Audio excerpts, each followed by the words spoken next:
and stuff, so just gonna chat about those in this video. Obviously, just a disclaimer, I think my experience in day trading is very lackluster, so this is mostly only for relaxation and entertaining purposes, so take that with a grain of salt, or take my strategy approaches with a grain of salt, because definitely lost more money than made with day trading, but I think the strategy was there. I just, the psychological game for me wasn't. Anyway, one of the most important things with day trading is you intend to buy an asset and then sell it the same day. This can be challenging because the volatility can kill you, because you're in the trade, then you're out, and then you gotta be really stringent with your rules, because usually you're buying something you don't really care about for the most part. But yeah, and to get these trades, it's mostly only momentum trading, so that's really the only success that I've found. You watch a trend go and you just hop on and went on a pullback or something. So yeah, I was never the best momentum trader, but definitely momentum trading I think might be the most important for the stock or for day trading. Now, obviously, the most important part of the market is at market open. This is where the most momentum and volatility happens. If you go down the daily time frames, during the morning, actually I guess we go to SPY, but the morning or the afternoon is when the most volatility happens. But I've never had success in the afternoon. I've had more in the beginning of the day, but yeah, either or. I think, the morning is what I mostly did. So in order to have or find things with momentum, you have to do some pre-research before market open. So maybe an hour or so before the market opens, you already have your 10 things you're probably looking at. And maybe one of those things you'll actually take a trade on through the day. Or at market open if the events play out how you predicted. So most catalysts were earnings plays. So Apple had earnings on last week, so this would have been a play potentially, because expecting a lot of movement. And so yeah, there's sometimes news plays, some other company acquires another company, or just some good news with some other company. But then you have to scour the internet, just searching for some related articles about stuff and just trying to see what's moving. Where are the eyes in the market? And then that's where you're gonna go, at least in the morning, and see if you could try to get an entry in some positions or something. But yeah, that for the most part, that's it. But with these earnings plays, what I would do is I would scan the market night before or whatever, and see what had earnings, or just look up, what is earnings today, and then I would put that on my watch list. Then I would, after I found a bunch of them, I would, get a little bit more familiar with the chart from a daily time frame. The reason why we do daily time frames is because when certain prices are hit, the daily time frames are going to take over, because the larger time frames always have more significance from a price point of view, because it just makes sense. There's more time for the market to react to these prices, as opposed to a one daily candle or whatever. So the 168. Then if we go on a lower time frame, we can see how Apple on this day actually shot up to that price, kind of fizzled, and came up again. A lot of activity around 168, and that's not a coincidence. Clearly, this price here we just identified, because we have 1, 2, 3, even here, 4, almost 5, 6 interactions at this price. That deems it significant. So even if you're day trading, you have to be aware of where the significant technical spots are on the stock that you're looking at. So yeah, 167 would have been a significant one for me. If this did go to the downside, gotta zoom out a little bit more, but 157, 158, definitely significant. Even right here, we got 1, 2, 3, 4 almost at 163 about. So those are significant zones where a potential bounce could have happened. So with the earnings plays, let me go to one. This is a while ago, I just remember this. Dropbox had earnings back here, yeah. So I actually had a position in Dropbox. This was sad though. Maybe $18.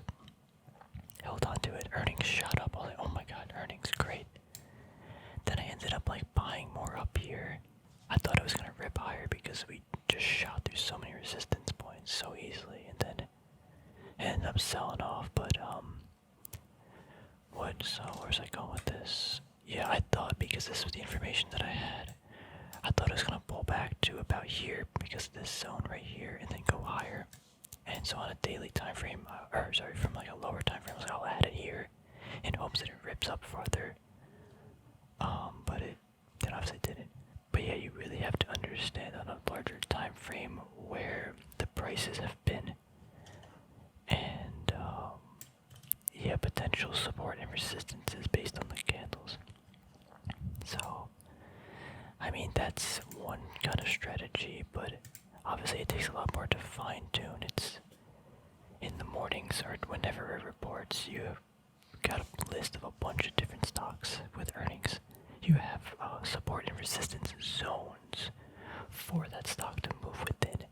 If it falls to like some support zone, then you can try to hop in.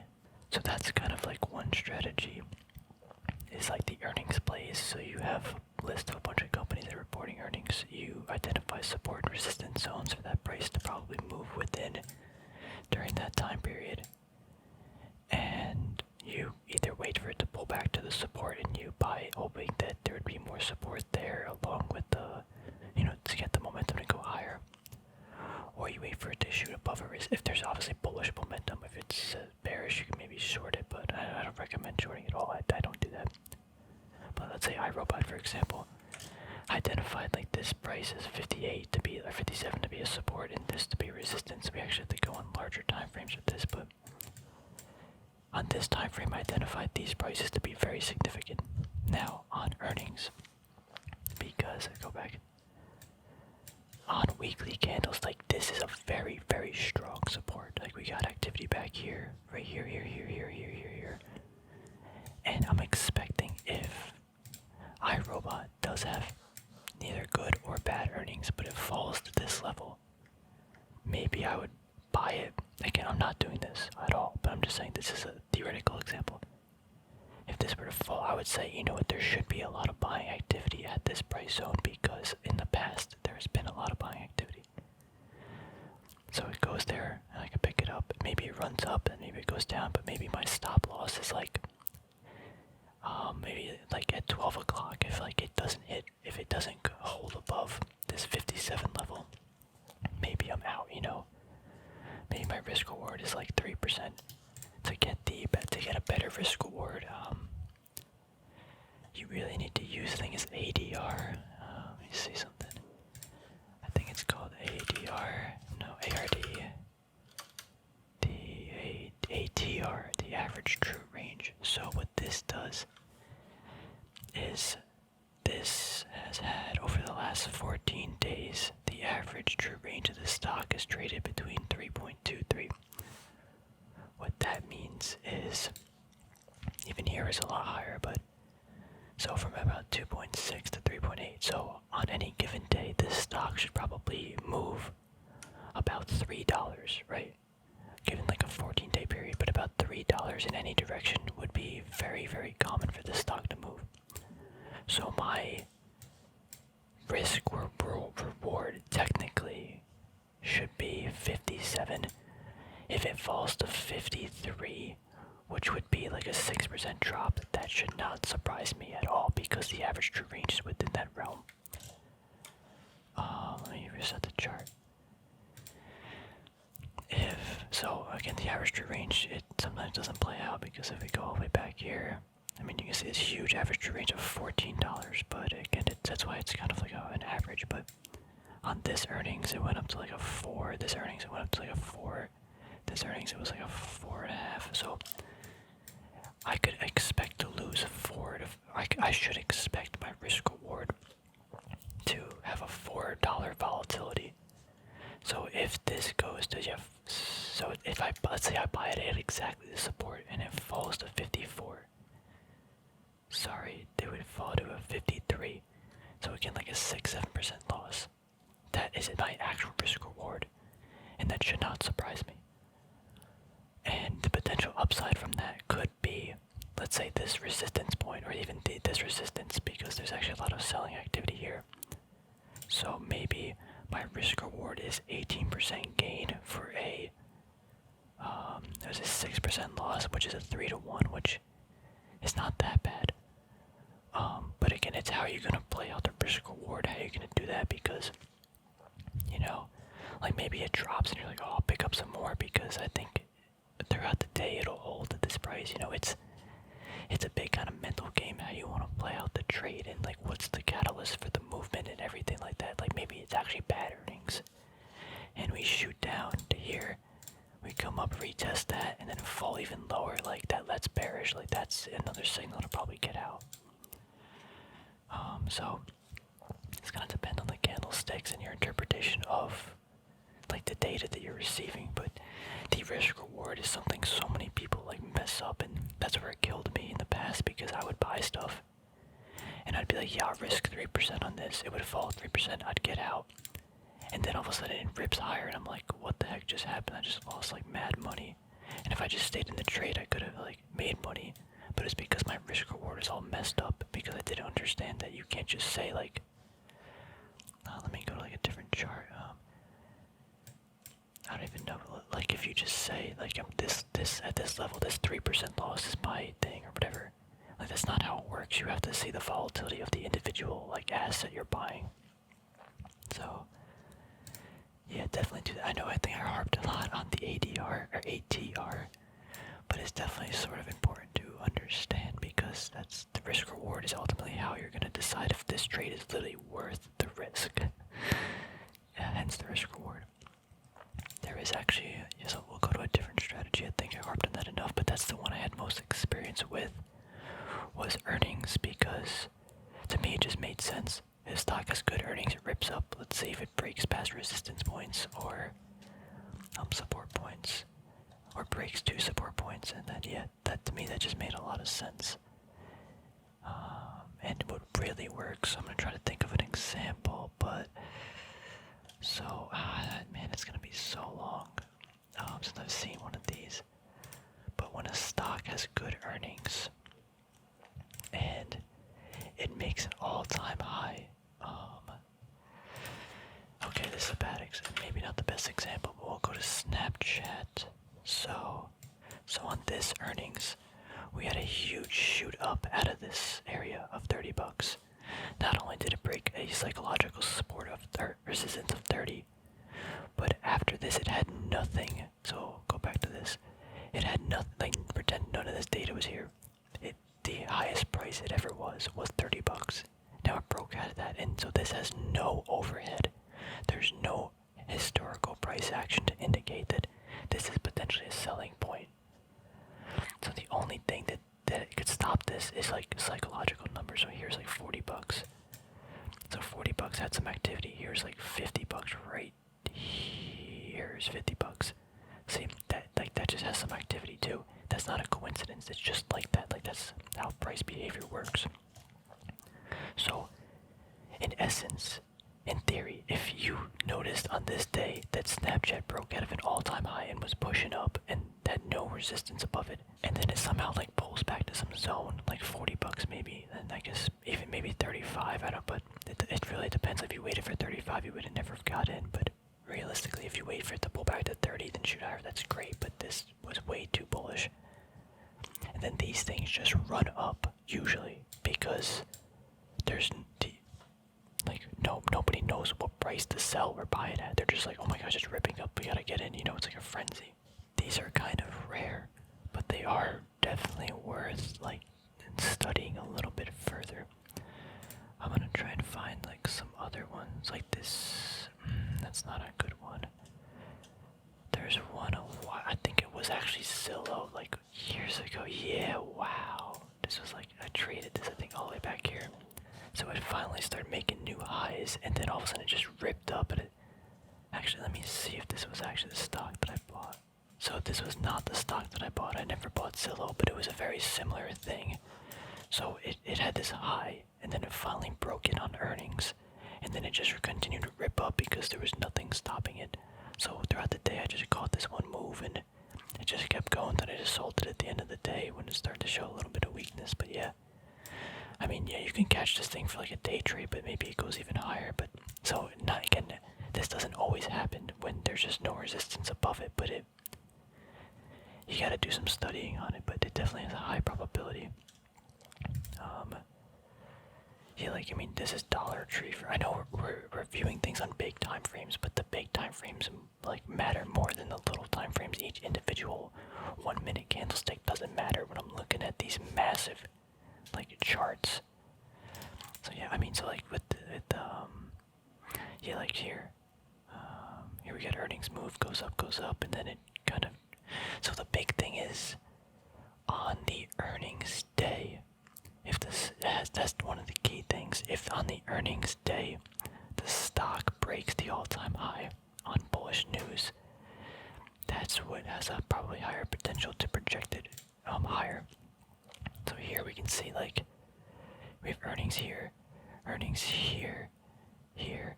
Sure, Dollar Tree or DLR, it moves up each time, but it's not on earnings, so there isn't that, like, extra catalyst or extra momentum bullishness to, thrust it out of the resistance. Something to keep in mind. Let's discuss this. So there is another thing. I did this really briefly, but it's called a VWAP, the volume weighted average price. This has a lot of significance in day trading. What this does is, actually, what exactly is my settings on this? This is a -2 to a 2 on the daily. No, I don't remember exactly what this is. I don't remember how many days it takes, but I think what this does is it takes, well, I think 1 or 2 days. It has to be the previous day. So it takes either the previous day or the previous X days. And it says, if you take the volume and the price and you get that average, this is where the price should be. So anything below this line shows it's kind of, quote, cheap. Not cheap, but more like, if you're above this line, the buyers are in command. If you're below this line, then the sellers are in command. And what typically happens is, or just from a now, like, yeah. So, take this for example. What happened here? Hold on, let me get this a better chart. These sellers are in command all pre-market. We finally shoot above the VWAP, it then kind of bounces along, it tries to sell off when it bounces, and then we finally sustain ourselves above this. And so, okay, this is how I would personally use this, but again, I'm not an expert with the VWAP. When the price is above this, to me that shows, especially when Apple has good earnings, right? It rips up, or it ripped, so see this, it gapped up 4% pre-market because of earnings. That to me shows a lot of bullish activity. Buyers are in command. So when I'm looking at this line, I'm gonna say, okay, I think throughout the next day, the buying momentum will stay above this line. Now, you don't really want this line, you don't want the price action to be extending too far past this line, because this is an average of the volume and price. So what I would kind of try to do is buy it along the line and make sure we're seeing confirmation, like these wicks above the line or on the line. As we extend too far past it, I would be a little cautious unless the line was, picking up with it, but if this gets too far away, then it has a tendency to pull back, and then, so definitely that could potentially be a sell point if all of a sudden this thing is like a huge gap in between it where the buying momentum is just way, way out there. That is just one example. So if we go, and we'll go to like a different earnings, because I think the earnings is just the best. Who else had earnings? Hasbro actually had negative earnings. This would be, or not negative, but wait, what data Hasbro have earnings? Oh, they didn't have earnings yet. I thought they did, my bad. Home Depot have it. AMD soon. Logitech had earnings, so we'll take a look at them. So 5 minutes. So we had a rip up kind of, and then wait a minute, this was actually the interesting. Despite Logitech having a solid up day on earnings, we come down to retest the support.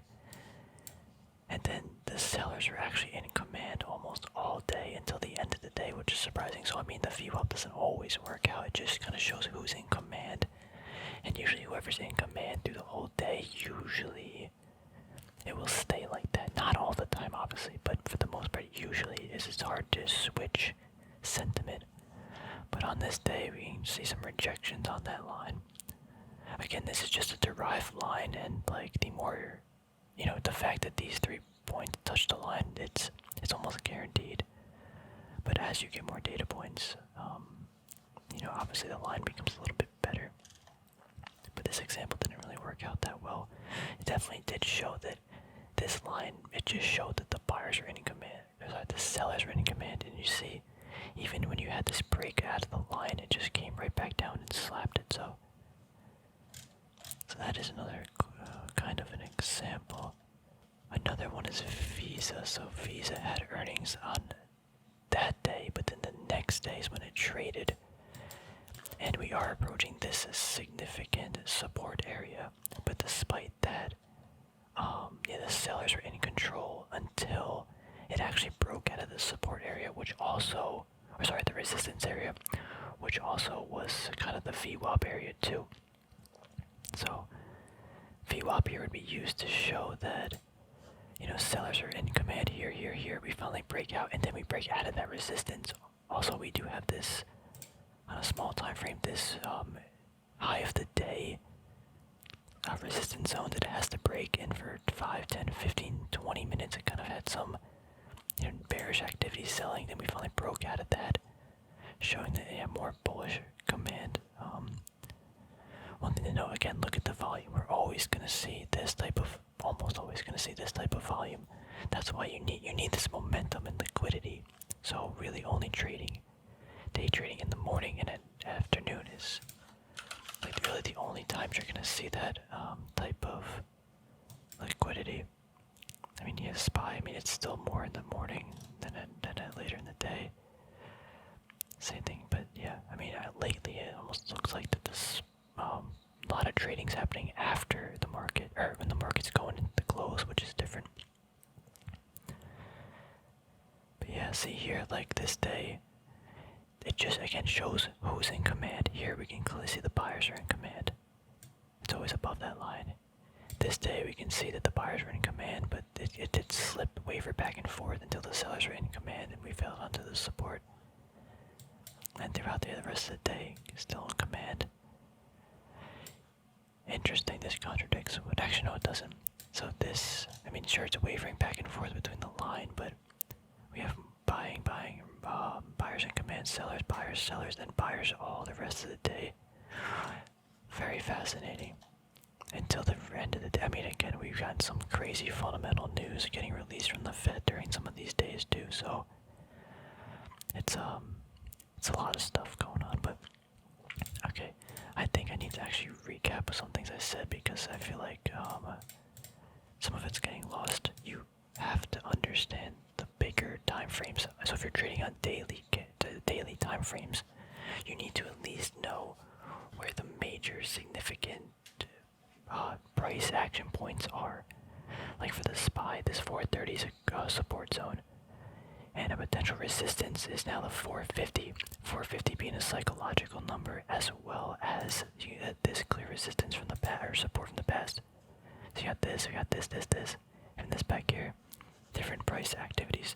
So if you're day trading, it doesn't have to be the SPY. If you're day trading anything related to the overall market, like an asset, and you see the SPY approaching this 450 zone, you should almost anticipate that the SPY is going to sell off a little here. Maybe it goes higher, but the SPY will probably sell off here, because that's how just technical and price action works. As you approach a higher zone of resistance, more people are willing to sell and get rid of the shares, and less people are willing to buy, unless the momentum is there. But usually you're going to face some resistance. If you approach this 430 zone, you're typically going to find some more buyers. So on a day when, there's a lot of selling, you go to the 430 zone, maybe you're looking at some other asset, you're like, now might be a decent time, like things are aligning. Now, this can obviously spill. We've had 1, 2, 3, 4, 5 times where we tried to support this, and we are supporting it, but it looks weak. Maybe we come down for the 6 and it breaks. Just a lot of things to keep in mind. So again, understand the more macro view. Because if you're only looking through this little tunnel of just the one stock you're trying to trade and nothing else, I think it's a recipe for kind of disaster. Because if the overall market's selling off, it doesn't matter what asset you're in, it's probably going to sell off too. So just stay with the trend of the market. And if the market's down for the day, maybe it's not the best time to just day trade. Just watch. Yeah, you need to have momentum, and it needs to be when the market is most liquid. Obviously, the mornings, and you gotta have some catalyst. If there's no catalyst and the stock's moving, I'd be cautious because that doesn't make sense. If there's no news in the stock, nothing happening, why is it moving? I would be curious, and I would be, what's the word I'm looking for? Suspicious, skeptical, I guess. So, earnings play is never really a bad thing because, all great earnings and, beat expectations, that makes sense, and then it could potentially shoot past other price points and stuff. There's always some good news stuff and you gotta just, Yahoo Finance, you might find some stuff, you just gotta use like different websites and just try to find some information, maybe even watch some of the YouTubers and stuff in the morning, or the, like CNBC. Just try to see where are the eyeballs and where's the volume going to be for the day, and that's where you want to at least put your eyes to see, if you can get into a certain price point. The risk reward too, if you're doing it, you got to understand the risk reward, because it's not like, oh, I'm going to risk 3% here, maybe it, this falls here and then it goes up that percent. You got to judge it by the ATR, the average true range, because that's ultimately going to determine the potential, the likelihood of the stock moving in X dollars. So just keep that in mind. It could potentially move more or less, but that's in the average true range over like the 14-day period. You could do a bigger time frame period, but I think 14 is usually fine. That's like 2-3 weeks. So because I don't know if it does 2 weeks. I think it's 2 trading weeks, so technically 10 trading days. So yeah. The VWAP can be very useful. I think it would be wise to watch other people discuss it, because I've only had an elementary understanding, but that is something that a lot of traders do look up. And they do use, so I think it is pretty good for showing like potential direction of the buyers and sellers and who's in command, but yeah, my understanding of it is pretty limited.